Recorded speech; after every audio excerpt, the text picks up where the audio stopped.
काटते हैं जिसमें मॉइस्चर है और उसी से कोई ब्रेड पीस काटते हैं जो कि हमें कुछ दिनों तक रखना है, राइट। तो फिर क्या होगा, वहाँ पे मॉइस्चर ट्रांसफर होगा और क्योंकि फ्रूट का जो जूस होता है वो बहुत ही न्यूट्रिशियस होता है किसी के लिए भी, तो वो एक माइक्रोब के लिए भी बहुत न्यूट्रिशियस होगा।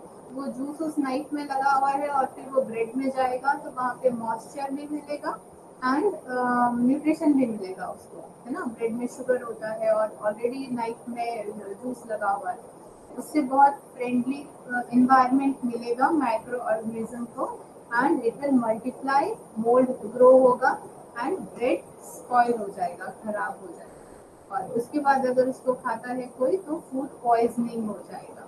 फूड पॉइजनिंग के सिम्टम्स क्या क्या होते हैं, that is nausea and vomiting and abdominal pain, okay। nausea मतलब उल्टी जैसा लगना, vomiting उल्टी होना, abdominal pain मतलब पेट में दर्द होना।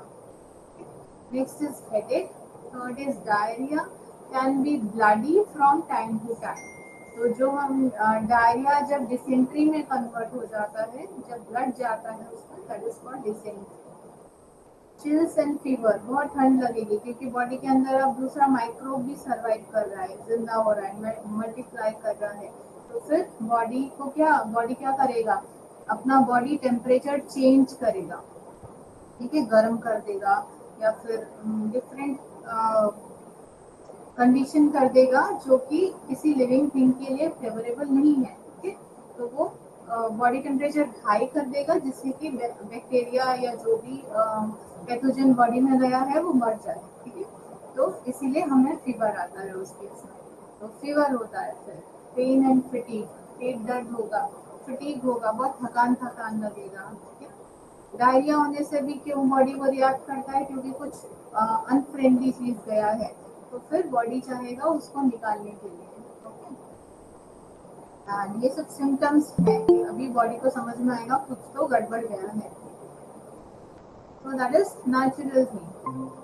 What are the sources of food contamination? Food contamination के sources क्या क्या हो सकते हैं?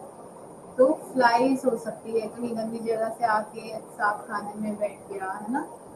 तो सॉइल बॉर्न हो सकता है, अच्छे से साफ नहीं किया गया फूड स्टफ, वो हो सकता है।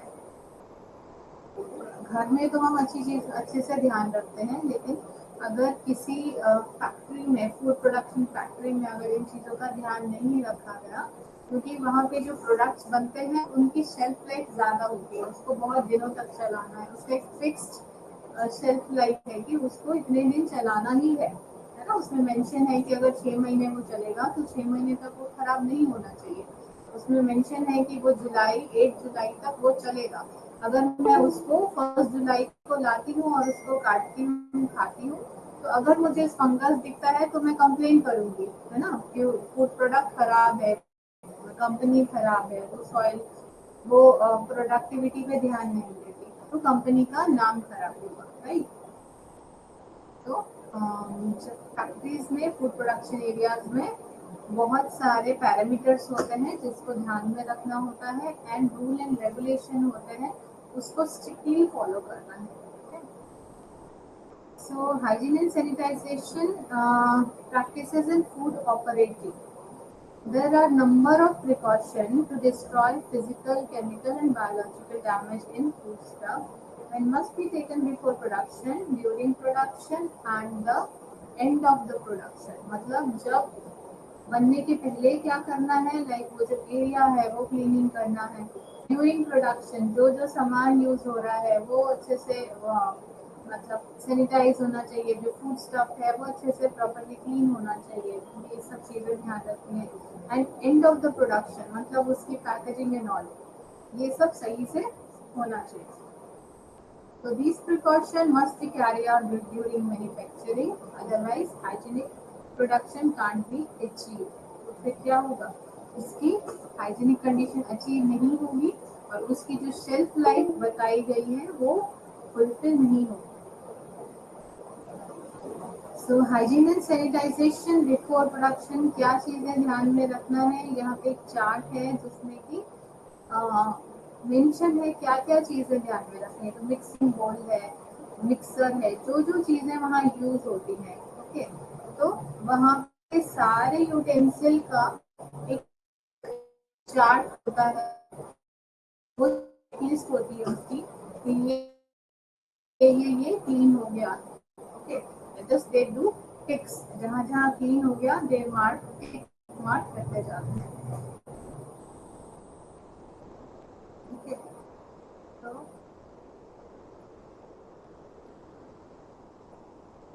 according to this program, the hygienic control must carry out periodically and also save all food contact surface areas, including the floor in the environment. जमीन भी वहाँ की clean होनी चाहिए. Okay.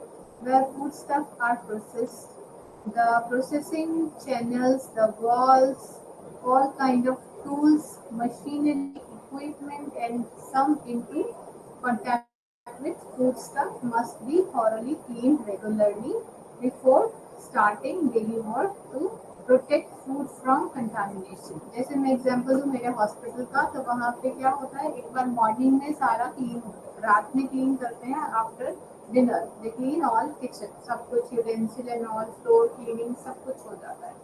फिर मॉर्निंग में एक बार हल्का क्लीनिंग होके फिर प्रिपरेशन होता है। रात में क्लीनिंग क्यों होता है, क्योंकि कोई पेस्ट वगैरह ना ग्रो करे। देन मॉर्निंग में एक बार क्लीन होता है, उसके बाद एक बार 4 बजे क्लीनिंग होता है, आफ्टर लंच के बाद, लंच हो जाता है पेशेंट का, तो उसके बाद 4 बजे एक बार पूरा सब कुछ क्लीन कर दिया जाता है, like utensil, kitchen floor, everything is clean. Okay, उसके बाद डिनर प्रिपरेशन होता है। तो जितना क्लीनिंग होगा उतना कंटामिनेशन कम होगा, पेस्ट कंट्रोल कम करना पड़ेगा, एंड फूड खराब कम होगा।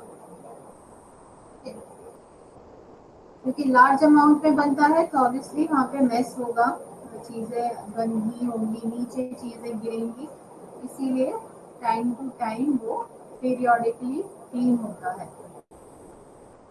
Including the floor in the environment where foodstuffs are processed, the processing channels, the wall, all kinds of tools, machinery, and equipment that come into contact with foodstuff must be thoroughly cleaned regularly before starting daily work to protect food from contamination. The cleanliness of ambient air should also be controlled in the workplace. तो generally जो जहाँ पे preparation होता है वो completely close होता है। Okay, sometimes किसी किसी हॉस्पिटल में मैंने देखा है वहाँ पे अंडरग्राउंड होता है, ग्राउंड बेसमेंट में होता है। ओके, कहीं कहीं होता है दे यूज इन फर्स्ट फ्लोर, इस तरह से कहीं कहीं टॉप फ्लोर पे भी रखते हैं। टॉप फ्लोर में क्यों, क्योंकि फायर, कभी भी आग लगती है किचन में तो सिर्फ टॉप फ्लोर इफेक्टेड हो, नीचे का बाकी फ्लोर ना हो, तो ऐसा भी करते हैं। तो जो आइडिया है वो टॉप फ्लोर का रहा है हॉस्पिटल्स में, तो टॉप फ्लोर ज़्यादा रिकमेंडेड है, क्योंकि वहाँ पे इंसेक्ट पेस्ट वगैरह कम होते हैं, एंड वहाँ पे फायर से बच जाता है। समटाइम्स कई बार फायर अगर लगती है किसी कंडीशन में, तो उस केस में क्या किया गया था, जो किचन था वो बाकी बिल्डिंग से थोड़ा आउटर साइड किया गया, उसके नीचे कोई भी लाइक उसके ऊपर कोई भी फ्लोर्स ना हो, एग्जैक्टली ऊपर ना हो, इससे भी protection. According to this program, the hygienic control must carry out periodically and also serve all food contact surfaces area, including the floor in the environment where foodstuffs are processed. The processing channel, the walls, all kinds of tools, machinery, the equipment that come into contact with foodstuff must be thoroughly cleaned regularly before starting daily work to protect food from contamination. Okay? So the cleanliness of the ambient air should also be controlled in the workplace where microbiological contamination is important. The surface used for production and storage of food with low moisture content should always be dry and hygienic during use. When wet cleaning is required, their surfaces must be sanitized. Wet cleaning जहाँ पे भी हो सकती है वहाँ पे क्या होगा, सरफेस को सैनिटाइज किया जाएगा। जनरली जो सरफेस होती है वो मेटल की होती है, स्टील की होती है, उसको हम सैनिटाइज कर सकते हैं। And sanitize absolutely for use at the risk of any contamination. Those with potable properties should be stored in places where they will not cause any contamination to the food when not in use. तो इतना ज्यादा वहाँ पे क्यों precaution होता है? Metal का self होता है, सारे कंटेनर्स बार बार वॉश होता है, क्यों? घर में तो हमारे सेल्फ जो होते हैं वो मार्बल्स के होते हैं ना, हम उसको सैनिटाइज तो नहीं करते। वाई?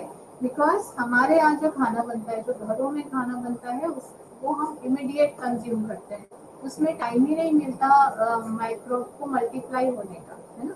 लेकिन जो फूड प्रोडक्शन फैक्ट्रीज में जो बन रहा होता है वो काफी टाइम तक रखना होता है, इसीलिए वहाँ पे इतनी ज्यादा सैनिटाइजेशन की जरूरत है।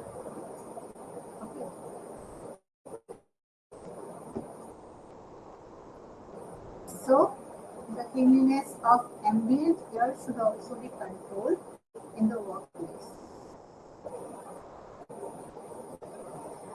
The surface used for the production and storage of food with low moisture content, मतलब वहाँ का मॉइस्चर कंटेंट जो एयर है वहाँ का मॉइस्चर कंटेंट कम होना चाहिए,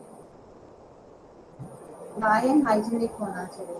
When wetting is required, the surface must be sanitized and must be thoroughly dry to use. The entire food contact surface in wet delivery before use or risk of any contamination.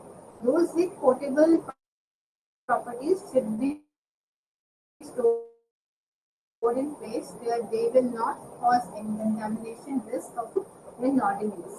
तो यहाँ पे किन चीज़ों का ध्यान रखना है? जो यूज होनी है, जो प्रोडक्ट्स यूज होने हैं, एडिबल चीज़ें, वो प्रॉपरली वॉश होके उस एरिया में आना चाहिए। Second thing, utensil properly wash होने चाहिए, सरफेस वॉश होना चाहिए, वॉल क्लीन होना चाहिए, एवरीथिंग जहाँ पे भी वो टच करेंगे एवरीथिंग शुड बी क्लीन। इसके लिए फूड ऑफिसर होता है, समटाइम्स क्वालिटी कंट्रोल ऑफिसर होता है। ओके, जैसे हॉस्पिटल्स में we do as a dietitian, हम चेक रखते हैं एक, and second is quality control, जो पूरे एरिया मतलब पूरे हॉस्पिटल का, या क्वालिटी कंट्रोल ऑफिसर हर लाइक जहाँ पे भी क्वालिटी चेक करना, like hospitals and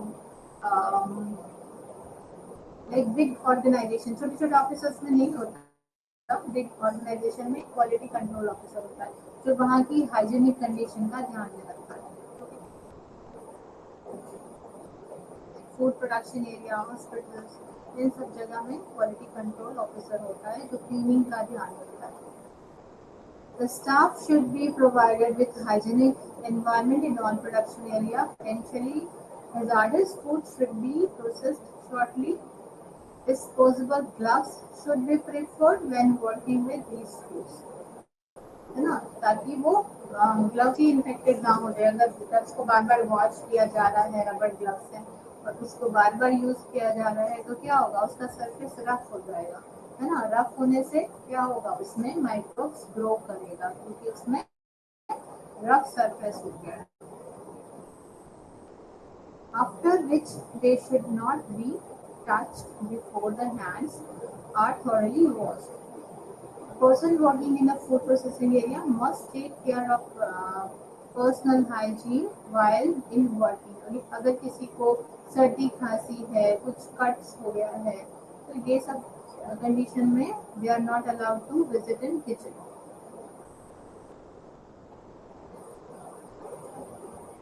open wound नहीं होना चाहिए, कुछ भी घाव है उसका घाव वाला ओपन नहीं होना चाहिए, तो ये सब चीज़ों का बहुत ज़्यादा ध्यान रखा जाता है।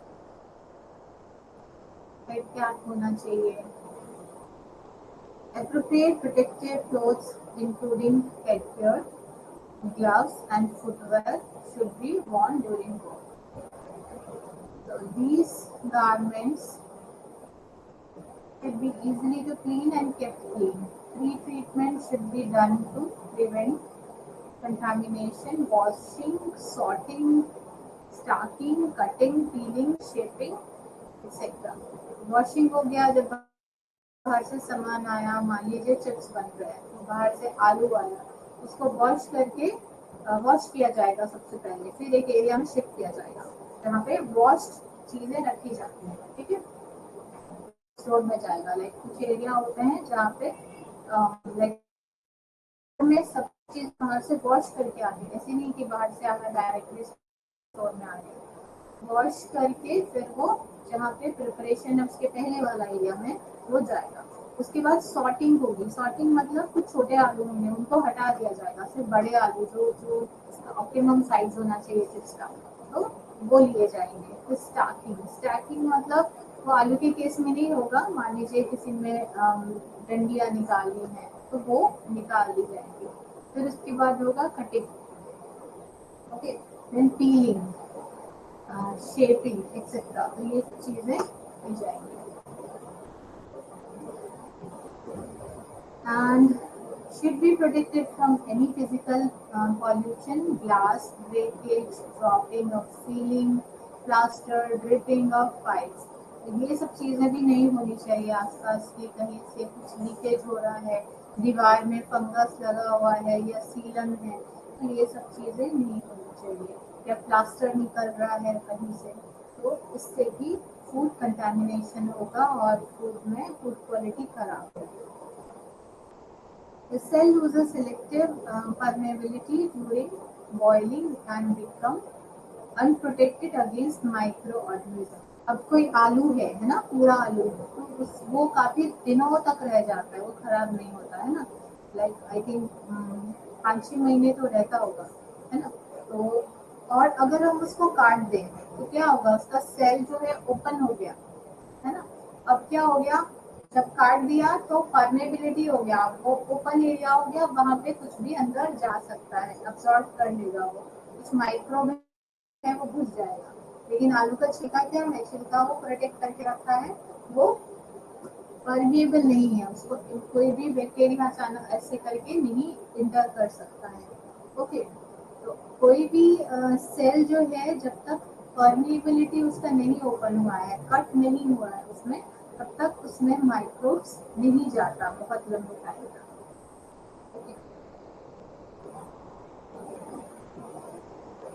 Water must be safe and hygienic for washing boiling product. तो जहाँ पे भी बॉइलिंग यूज हो रहा है तो पानी भी साफ होना चाहिए।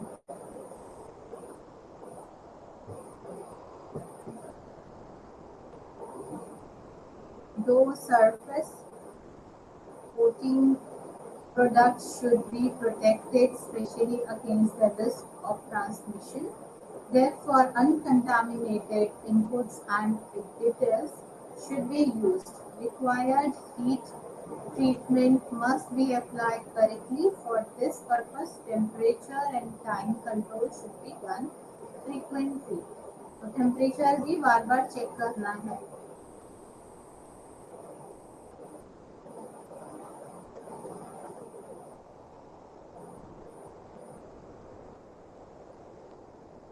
अभी अगर फूड स्टफ जो है प्रॉपरली नहीं, सही मेथड जो है उसका स्टेप बाय स्टेप वो नहीं हुआ, टेक्निक्स यूज नहीं की गई, जैसे जैसे भी बना दिया तो क्या होगा,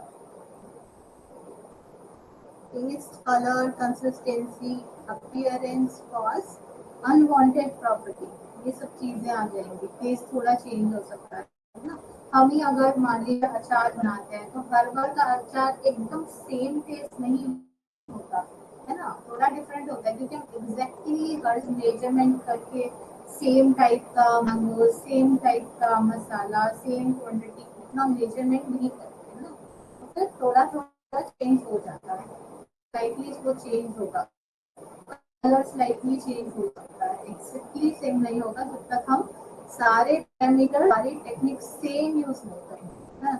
फैक्ट्रीज में क्या होता है, लोग प्रॉपर जो टेक्निक है, प्रॉपर जो मेथड है, quantity everything they use same. तो क्या होगा, हर एक एक चिप्स का पैकेट और दूसरे चिप्स का पैकेट दोनों का टेस्ट बिल्कुल सेम होगा, है ना, एक ही आप अगर ब्रांड यूज करते हैं।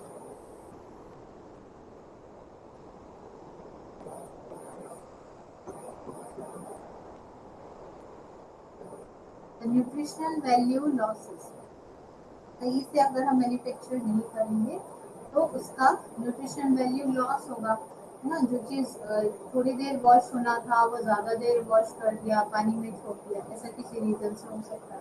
ज़्यादा देर बॉईल कर दिया, इस वजह से हो सकता है।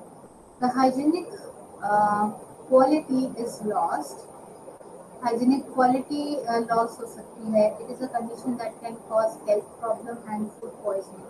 अभी जो उसकी शेल्फ लाइफ थी जो मेंशन है वो कंप्लीट नहीं कर पाया और वो खराब हो गया पहले ही, और हमने तो डेट दे के खा लिया, तो क्या होगा, फूड पॉइजनिंग हो जाएगा, है ना। हमेशा दिखने में तो खराब नहीं दिखता, कई बार तो हो सकता है अंदर खराब हो और हमें दिखने में नहीं लग रहा, हम उसको खा लेंगे, हम तो बस डेट देखेंगे कि डेट सही है। तो क्या होगा उस केस में, अगर वो प्रॉपर्ली नहीं बना है, फूड पॉइजनिंग हो जाएगा। It caused the producer to lose market and reputation। और अगर किसी का कुछ खाने के बाद कुछ तबीयत खराब होता है ना, तो एक ही इंसान का तो नहीं होगा, इंडिया में बहुत सारे लोगों का होगा, सेम प्रोडक्ट खाने से अलग अलग समय पर होगा। तो लोगों में क्या जाएगा कि वो खाया था उसके बाद मुझे ऐसा हो गया, that means that product is not good for health. तो उस प्रोडक्ट पे ट्रस्ट चल जाएगा। एक बार ट्रस्ट जाने के बाद कस्टमर का ट्रस्ट वापस आना बहुत मुश्किल होता है। इवन एक आदमी खाएगा वो अब 10 लोगों को बताएगा, वो मैंने खाया था तो ऐसा हो गया था, तो वो 10 आदमी सुनेंगे। For these reasons, in particular, there are rules that must be applied। इसीलिए फिक्स रूल्स बना दिए जाते हैं, इसके बाद ये होगा, इसके बाद ये होगा, इसके बाद एक प्रोसेस होता है प्रॉपर, वो फॉलो करना होता है। कोई भी एक्सपर्ट भी हो तो हर बार वो सेम प्रोसेस नहीं फॉलो कर पाएगा जब तक वो कहीं मेंशन ना हो, जब तक वो रूल की तरह फॉलो ना किया जाए। तो दिमाग में रखने से कि हाँ इसके बाद ये, इसके बाद ये डालने से थोड़ा बहुत चेंज होगा, इसीलिए प्रोसेस बना दिया जाता है रिटर्न में एंड उसको ही फॉलो किया जाता है।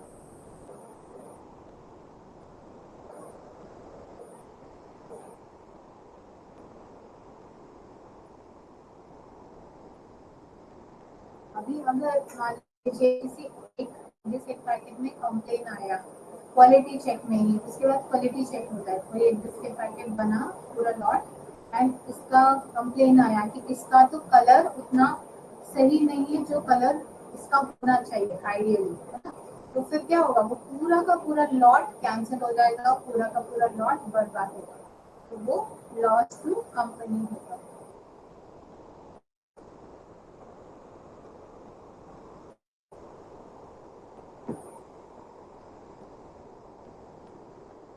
Here is a chart on page number 17। यहाँ पे कंट्रोल फॉर्म ऑफ क्लीनिंग दिया गया है, डेट एवरी डेट्स लिखा रहता है। ऐसा चार्ट आपको बहुत जगह मिल जाएगा, हॉस्पिटल्स के वॉशरूम में भी मिल जाएगा। एवरी डे लिखा रहता है, उसमें फिर आइटम्स वॉशरूम के लिखे रहते हैं, सिंक हो गया, टॉयलेट हो गया, फ्लोर हो गया, एंड वहाँ पे they do tick marks, house keeping staff होते हैं वो टिक मार्क करते हैं। इसी तरह का चार्ट हर जगह बनाया जाता है। इसमें डेट हो गया, उसके बाद cleaning of control panel, cleaning of fermentation area, तो सारे एरियाज का नाम दे दिया वहाँ पे। तो ये जो सरफेस क्लीनिंग वाले हैं वो ये काम करेंगे, है ना। फिर जो भी ऑफिसर है उनके ऊपर वो चेक करेंगे, अच्छा ये सब हो गया है, इस तरह से चेकलिस्ट होती है। तो इससे क्या हो जाएगा, इंश्योर हो जाएगा कि ये चीजें हुई हैं। अगर ये सब नहीं होगा तो क्या होगा, समटाइम्स लोग भूल सकते हैं कि हमने 2-3 चीजें तो कर दी एंड ओवन सरफेस साफ नहीं किया, तो ऐसा भी हो सकता है।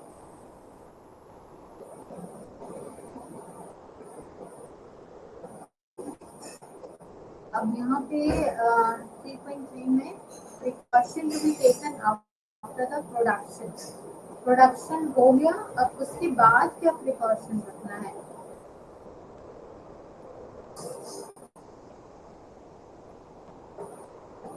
वही बात आ रही है यहाँ पे पीरियोडिक क्लीनिंग। हर पीरियड के बाद क्लीनिंग का जो टाइम होता है तो अकॉर्डिंग टू मैन्युफैक्चरिंग एरिया अलग अलग होता है।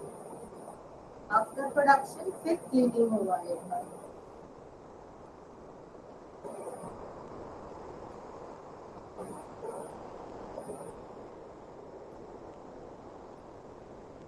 क्लीनिंग होगा माइक्रो ऑर्गेनिज्म का नेगेटिव इफेक्ट होने से बचने के लिए।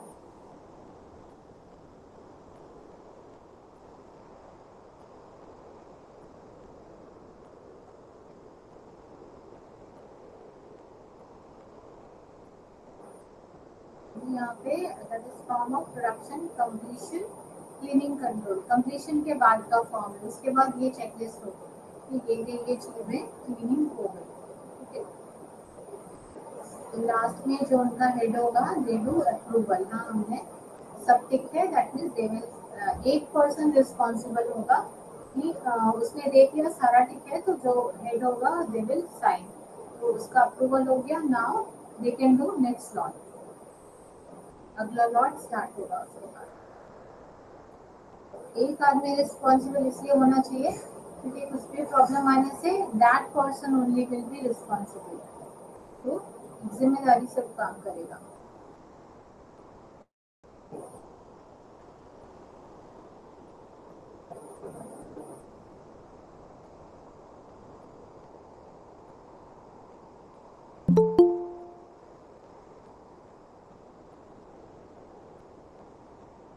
इससे आप फूड प्रोडक्शन भी सीख रहे हैं। समटाइम्स किसी को मन हुआ कि क्लाउड किचन खोलेगा, then also it will help you कि कैसे चीजें की जाती।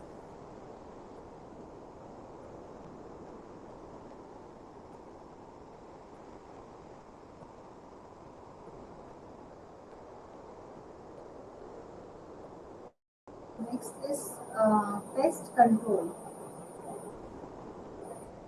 यहाँ पे कुछ चीजें हैं जो ध्यान में रखनी चाहिए। All kinds of places, surface, equipment in contact with food must be disinfected in terms of food safety.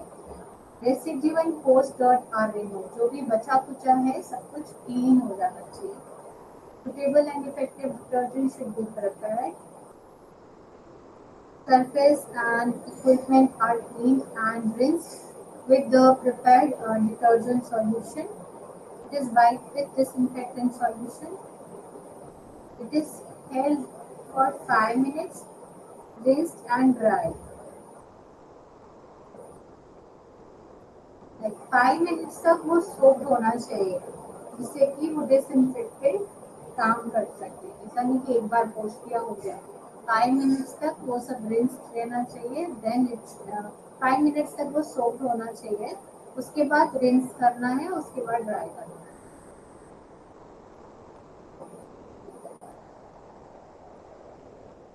Dot cleaning होना चाहिए during the application of these products.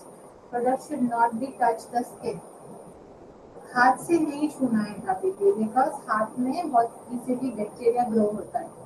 Okay, तो हमेशा ग्लव्स की हेल्प से फूड को टच करना है। Gloves, glasses, mask. Okay,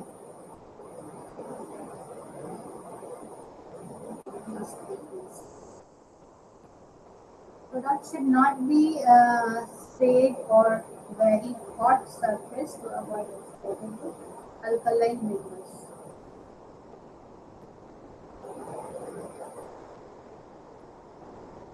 So next is pest control of food industry. That is very important thing। जहाँ पे भी खाना बन रहा है वहाँ पे पेस्ट नहीं होना चाहिए।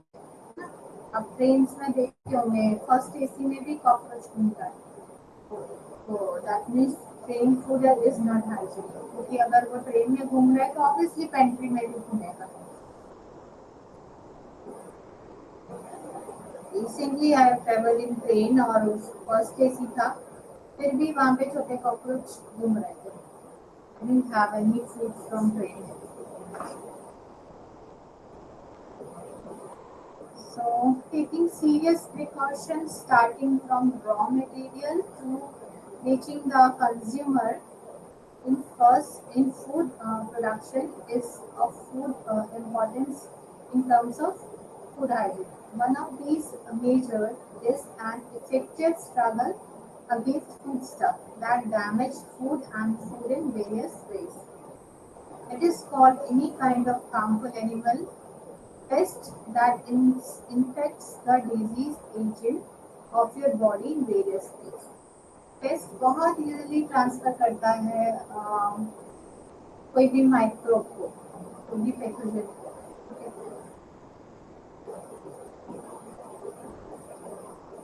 तो क्या क्या चीजें हो सकती है? एंड्स हो सकता है, कॉकरोच हो सकता है, फ्लाई हो सकती है, बेयर हो सकता है, स्पाइडर्स हो सकता है. बेयर्स इंडिया में तो नहीं होते, फॉरेन कंट्रीज में हो सकते हैं,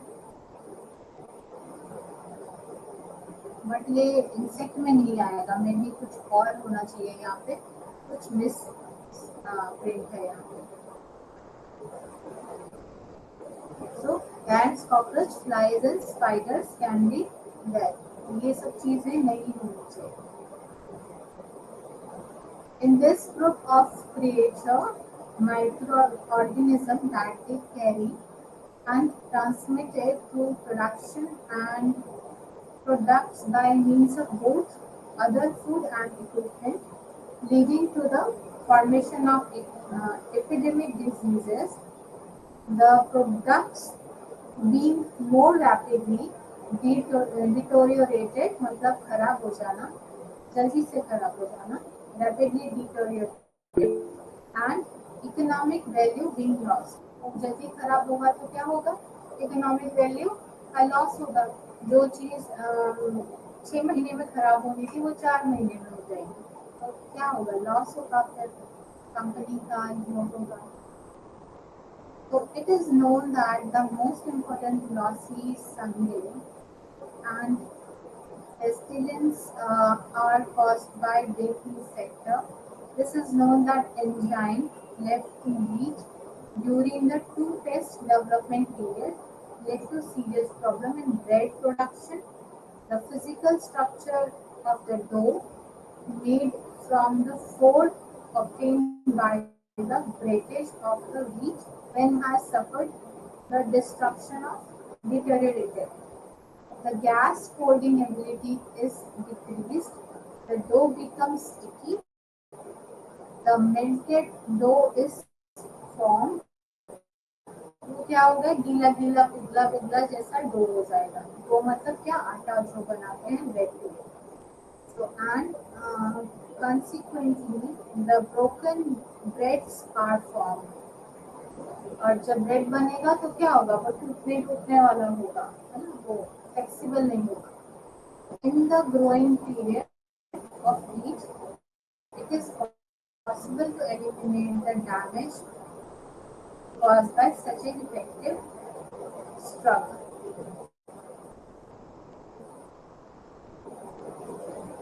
It is rodent. Rodent मतलब चूहे हो गए, rat, मतलब एक और टाइप का जो चूहा होते हैं. So that should not be mouse and rat. So mouse type rodents, especially seen in food deposit, are the forefront of pests that need to be struggled against due to damage of raw material. Raw material जहाँ पे रखा हुआ है उसको rodent खा सकते हैं, तो वो नहीं होना चाहिए.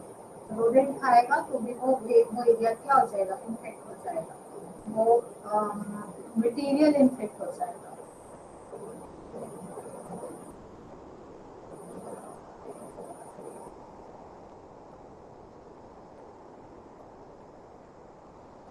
मैम एपिडेमिक डिजीजेस का मतलब क्या होता है?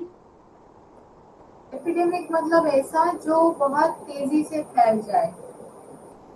लाइक पहले जमाने में काफी होता था, प्लेग हुआ था, और भी होता था कि एक बार किसी को डायरिया हो गया तो पूरे गांव के गांव में फैल जाता था. That is called epidemic. कि पूरा फैल जाए आसपास के एरिया में. पानी इन्फेक्ट हो जाता था पहले, और पानी जो जो पीता था फिर वहाँ के एरिया में फैल जाता था। That is called epidemic. Epidemic आजकल नहीं होता, अभी पेंडेमिक हुआ था। Pandemic is also kind of epidemic, जो कि बहुत ज्यादा एरिया में फैल जाए अचानक से एक साथ, उसको एपिडेमिक बोलते हैं।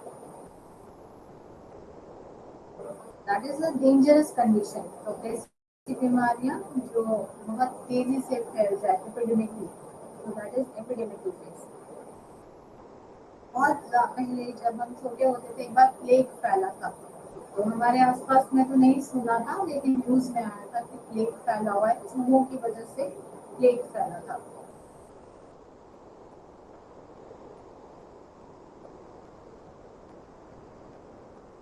इससे लोग मर भी जाते हैं, काफी सीरियस हो जाता है। ऐसी बीमारियां जो ड्रेडेड भी हो और बहुत तेजी से फैले, तो उनको हम एपिडेमिक डिजीजेस बोलते हैं।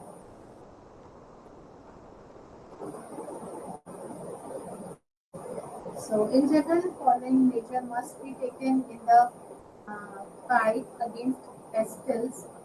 All doors and openings to the outside need to be closed to prevent entry of the harmful substance. अब जनरली जो किचन एरिया या प्रोडक्शन एरिया होता है देखेंगे पूरा क्लोज होता है, वेंटिलेटर सब कुछ क्लोज होता है। कहीं कहीं में देखा है मैंने कि ओपन भी होता है। इवन एक मिल्क फैक्ट्री, जब हम कॉलेज में थे हम विजिट करने गए थे मिल्क फैक्ट्री, नाम नहीं बताऊंगी, तो वहाँ पे बिल्ली घूम रही थी अंदर में, है ना। वो तो बहुत बड़ा कॉज है चीजें खराब करने के लिए, वो कहीं पे उसका हेयर जा सकता है, कुछ भी हो सकता है। अंदर में फूड फैक्ट्री का वेंटिलेटर ओपन था एंड वेंटिलेटर से वो अंदर घूम रही थी, बड़ी बड़ी मशीनें थी, बहुत बड़ी बड़ी, एंड वहाँ पे बिल्ली की एंट्री थी। एवरीथिंग शुड बी क्लोज्ड, कि जो भी आए दरवाजे से आए, तो दरवाजे से हम कंट्रोल कर सकते हैं कि कौन आएगा नहीं आएगा, but Windows and all ventilators everything should be closed. मतलब एटलीस्ट जाली होनी चाहिए वहाँ पे, ताकि कोई भी इंसेक्ट वगैरह ना आ सके, कोई भी एनिमल नहीं आ सके।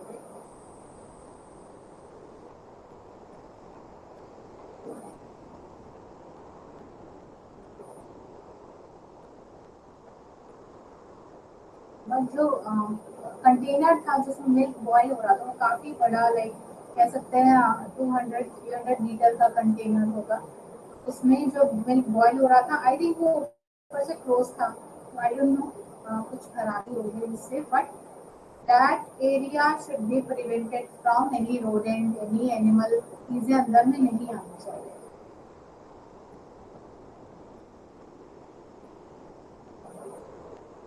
ये बात मैं बता रही हूँ आई थिंक 2005-6 की बात है। उस टाइम में मिल्क फैक्ट्री हमें विजिट कराया गया था कॉलेज से, तो वहाँ पे मैंने नोटिस की थी।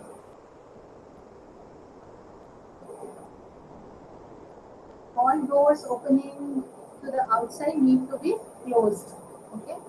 So then machinery of adhesive mouse traps should be placed. I think आज की डेट में ऐसा नहीं होता होगा, बिकॉज आजकल तो कुछ भी आने से मल्टीमीडिया में पूरा सर्कुलेट होता है एंड काफी ज्यादा हाइजीन का ध्यान रखते हैं, तो मे बी आजकल ऐसा नहीं होता होगा। कंट्रोल एंड फूड ऑफिसर्स होते हैं हर डिपार्टमेंट में। Effective struggle must be carried out to prepare a pest control program. Drugs used against harmful should be stored in separate spaces so that they do not contact with foodstuff. It should be periodically spraying or supported by sprayer. जो drugs हैं, जो pesticides हैं, वो भी तो use होते हैं ना, सैनिटाइजिंग वगैरह, तो वो फूड के एरिया से अलग रखे होने चाहिए। जब हम खरीद के भी लाते हैं तो ध्यान रखना चाहिए कि हमें अलग अलग कंटेनर में होना चाहिए, अलग अलग पॉली बैग्स में, क्योंकि उसी बैग में हार्पिक भी है, उसी बैग में आपका मतलब कुछ भी खाने का चीज है, ब्रेड का पैकेट है, तो वो अवॉइड करना चाहिए। एंड जो कई लोग क्या करते हैं कि पेंट के जो डब्बे होते हैं उसमें खाने की चीजें रख देते हैं, तो that is so harmful. Even वो वॉश हो गया तभी भी उसमें काफी सारे केमिकल्स हैं, तो कभी भी ऐसी चीज जो खाने के लिए नहीं है पेंट में बहुत केमिकल होता है, डिसइंफेक्टेंट में बहुत केमिकल होता है। ऐसे ऐसे कंटेनर्स में कभी भी खरीद